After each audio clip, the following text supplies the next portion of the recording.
આ ભાજપની ભારતીય જનતા પાર્ટીની સરકાર એમને ખાલી વોટ આપણો ચોર્યો નથી, એની સાથે સાથે આપણા તમામ અધિકાર છીનવી લીધા છે. એ રોજગારીનો હક હોય, શિક્ષણનો હક હોય, સ્વાસ્થ્યનો હક હોય, તમામ અધિકારો આપણા છીનવી લીધા છે.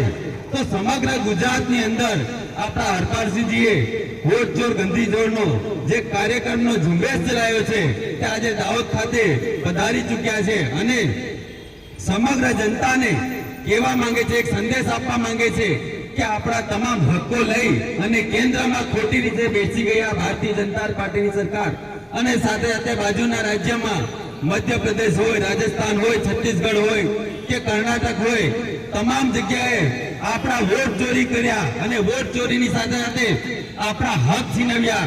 યુવાઓનો શિક્ષણનો હક છીનવ્યો, રોજગારીનો હક છીનવ્યો, સ્વાસ્થ્યનો હક છીનવ્યો, તમામ હકો છીનવી લીધા છે.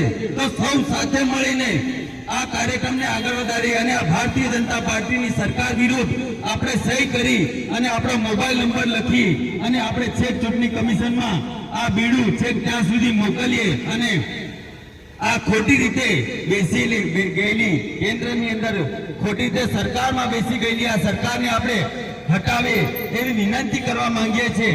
અહીંયા પધારેલ આપણા હરપાલસિંહજી આગળ વિશેષમાં વાત કે આજે દાહોદ મુકામે યુથ કોંગ્રેસની વોટ ચોર ગદ્દી છોડનો કાર્યક્રમ રાખવામાં આવ્યો. એમાં ઉપસ્થિત આપના સૌના લોકપ્રિય યુવાન પ્રમુખ શ્રી હરપાલ સાહેબ તેમજ તમામ મંચ આજે વોટ ચોર ગદ્દી છોડ આખા દેશમાં જ્યારે આ પ્રોગ્રામ ચાલી રહ્યો છે ત્યારે આજે એક ટૂંક સમયમાં આ બધા અહીંયા પધાર્યા અને આ કાર્યક્રમમાં લાવો લીધો એવા તમામ યુવાન ભાઈઓ તેમજ માતાઓ, વડીલો,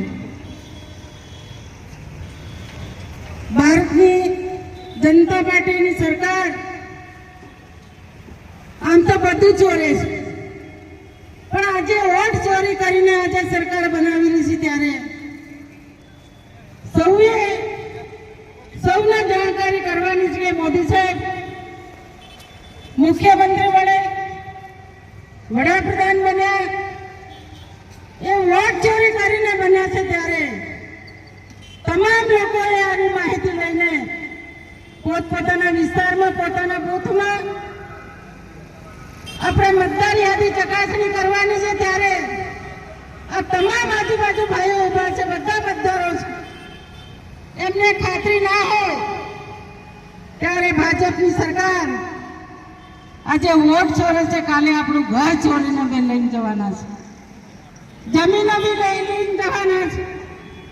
ત્યારે આપણે બધાએ જાગૃત થવું પડશે કે આ ભાજપની સરકારને આપણે કાઢવી પડશે. ત્યારે આગળનું જે કોંગ્રેસનું રાજ ચાલતું હતું એવું રાજ આપણે પાછું લાવવું પડશે. ભાઈઓ, દેશની અંદર વોટ ચોર ગદ્દી છોડ અભિયાનની શરૂઆત અમારા આદરણીય નેતા રાહુલ ગાંધીજી દ્વારા કરવામાં આવી છે અને સમગ્ર દેશની અંદર પુરાવા સાથે પ્રેસ કોન્ફરન્સ કરી અને ચૂંટણી પંચને પણ કહેવામાં આવ્યું છે. છતાં પણ આજ દિન સુધી ચૂંટણી પંચ ભાજપના ખોળામાં બેસી અને જે રીતે ભાજપ એમને ચલવે એ લોકો ચાલે છે.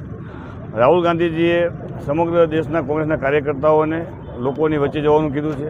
લોક દરબારની અંદર જઈ વોટ ચોર ગદ્દી છોડનું અભિયાન જે રહ્યું એની અંદર સમર્થન મેળવવાનું સહી ઝુંબેશ ચલાવી છે. ત્યારે સમગ્ર દેશની અંદરથી 5 કરોડથી વધારે સહી લઈ આવતા દિવસોની અંદર કોંગ્રેસનો એક એક કાર્યકર્તા દિલ્હી સુધી કૂચ કરશે, ચૂંટણી પંચને આવેદનપત્ર આપશે અને આ વોટ ચોરનો જે ગંભીર મુદ્દો જે રહ્યો દરેક બૂથ વાઇઝ કોંગ્રેસના કાર્યકર્તા, યુથ કોંગ્રેસ, મહિલા કોંગ્રેસ, NSUI, સેવાદળ તમામ ફ્રન્ટલ ભેગા થઈ અને લોકો સુધી આ મુદ્દો પહોંચાડશે.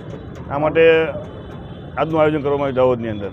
આવનાર ચૂંટણીઓમાં આ અભિયાનનું કેટલું આપને આવતી ચૂંટણી નહીં પણ બિહારના ઇલેક્શનની અંદર આપણે આના પરિણામો જોવા મળશે. બિહારની અંદર સૌથી મોટી અસર છે અને સમગ્ર દેશની અંદર વોટ ચોરના માધ્યમથી આ લોકો સત્તા ઉપર બેઠા છે અને બિહારની અંદર આપ લોકોને ખ્યાલ આવી જશે. સર નામ આપનું. હરપાલસિંહ ચુડાસમા, ગુજરાત પ્રદેશ યુથ પ્રમુખ. આજે અમારા યુથ કોંગ્રેસના પ્રદેશના અધ્યક્ષ આદરણીય હરપાલસિંહજી વોટ ચોર ગદ્દી ચોર કાર્યક્રમ અંતર્ગત દાહોદમાં પધારેલા. એમાં અમે બસ સ્ટેન્ડ પાસે ટેન્ટ મૂકી અને સ્ટોલો મૂકી અને જાહેર લોકોની સહીઓની કાર્યક્રમ કર્યો હતો. એટલે ભારતીય જનતા પાર્ટીની સરકાર લોકોના વોટ ચોરી કરીને ખોટી રીતે બની બેઠેલી છે.